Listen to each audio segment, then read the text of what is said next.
Hello, and welcome to another roundup of a dozen dukes to add to your TBR. I'm Olivia, your favorite resource for book recommendations you can easily screenshot. You're watching Random Olive Reads. Polishing the Duke by Alexa Aston is book 3 of the Suddenly a Duke series. An old duke reveals a deathbed secret that his first love and their child is not actually a bastard and is indeed the next duke. He hires the lady Nelissa to polish him up for society after the solicitor informs him and his of his change in circumstance. Nelissa has been ruined by her father's debts and subsequent suicide, and has made a business of cleaning up long lost relatives to titles and making them proper gentlemen. She meets Pierce and his mother and sister when he becomes the new Duke. While he has held a grudge against his father for many years, he quickly learns that many people rely on him now that he has a title. Add in a younger half brother who thought he was the heir and suddenly not, and we have lots and lots of drama.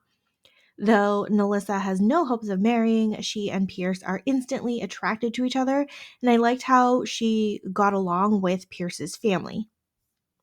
She also does a great job of explaining how the ducal spending affects so many other people and creates lots of jobs and opportunities for the tenants and servants. Blame It on the Duke by Lenora Bell is book 3 of the Disgraceful Dukes series. Alice is completely uninterested in marriage and she's busy translating a book from Sanskrit, which happens to be passages from the Kama Sutra, and she's planning an adventure to India.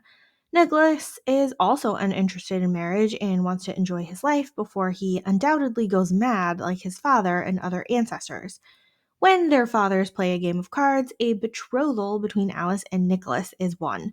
Both of these people want to keep their independence, so they decide to go through with the marriage, knowing each other's goals to live separately. But they agree to spend the summer for Alice's education in marital relations before she sails away.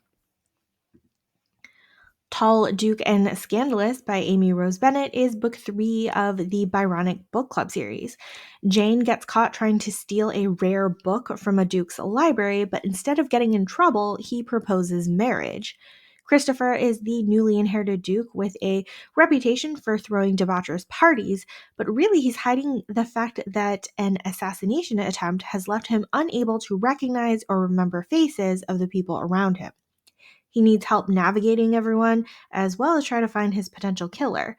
Jane has her own issues with a scarred face and a gambling mother and a blackmailer, so she takes Christopher up on his offer, mostly because she needs the money.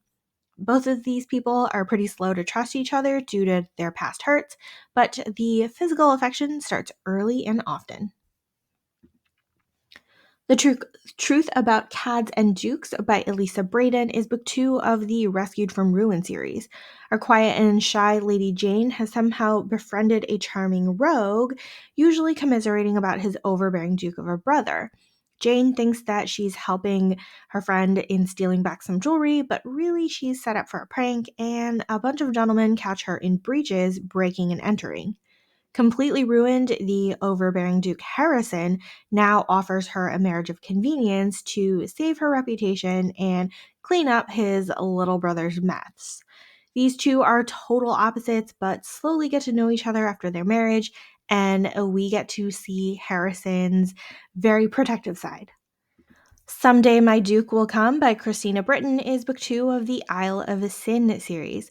Clara is basically a spinster and caregiver to everyone in her family due to some mysterious event in her past. If you're a historical romance reader, you'll probably guess what her big secret is. Quincy is a recent duke and for some reason is being pushed to honor a betrothal between his late brother and someone, and he wants to avoid it. So they come up with this fake engagement scheme to get him out of this other betrothal and for her to get her family off her back. And of course, what do you think happens? The Return of the Duke by Lorraine Heath is book 3 of the Once Upon a Dukedom series.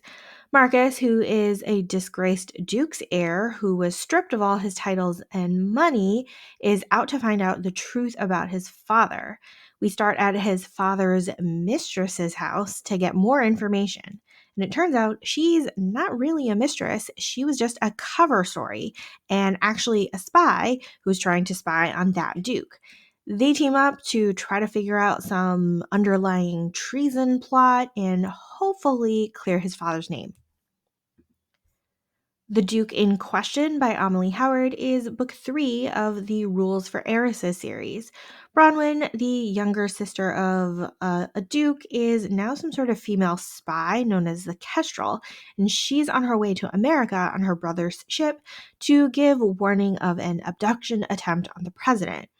Her brother's best friend and former spy is also on board the ship and aggravated by her silly debutante behavior.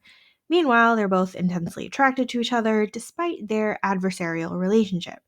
The spy action adventure part definitely gets the adrenaline going for these two, leading to lots of seamy scenes where their instincts have taken over logic and control. Not That Duke by Eloisa James is book 3 of the Would Be Wallflower series. Half of this book takes place in the same timeline as book 2 of the series, so there's a lot of overlapping events in both of these books. Stella is bookish and clumsy and awkward, and the mean girls make fun of her, but she is definitely attracted to Sylvester, even though he never sees her as a potential bride. Sylvester grew up with eccentric parents and wants to conform more to social standards, so he ignores the possibility of Stella as a wife, even though his mother suggests her. He's busy pining over another lady for half the book, to the point where Stella knows she definitely has no chance at all, even though they're sort of friends and spend a lot of time together.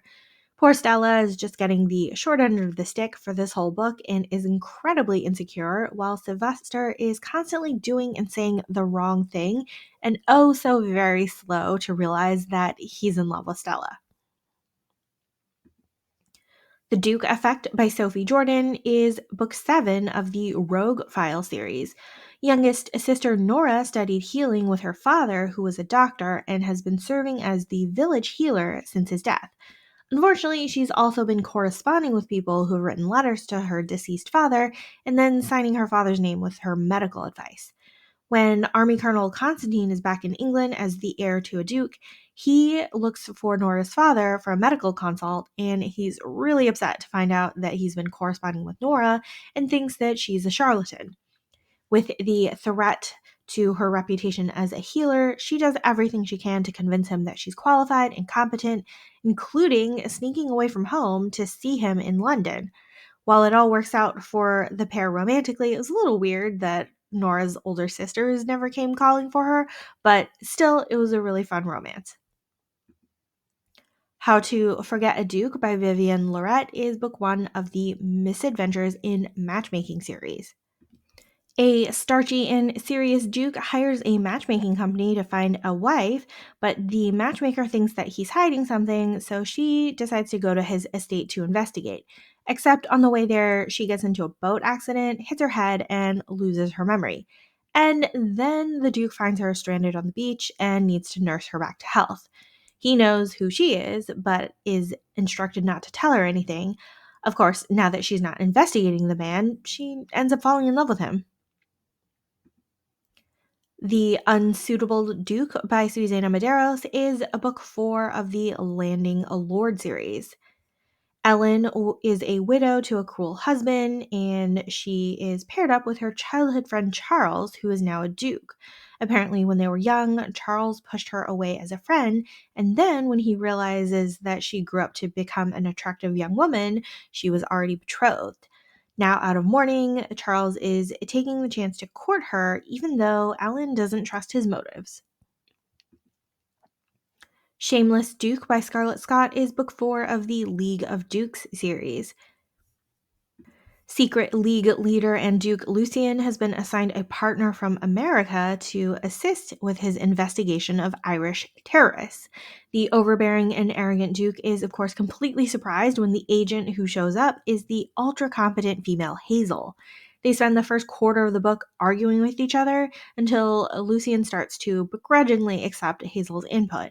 Things get even more fiery when they give in to their attraction and start a physical affair.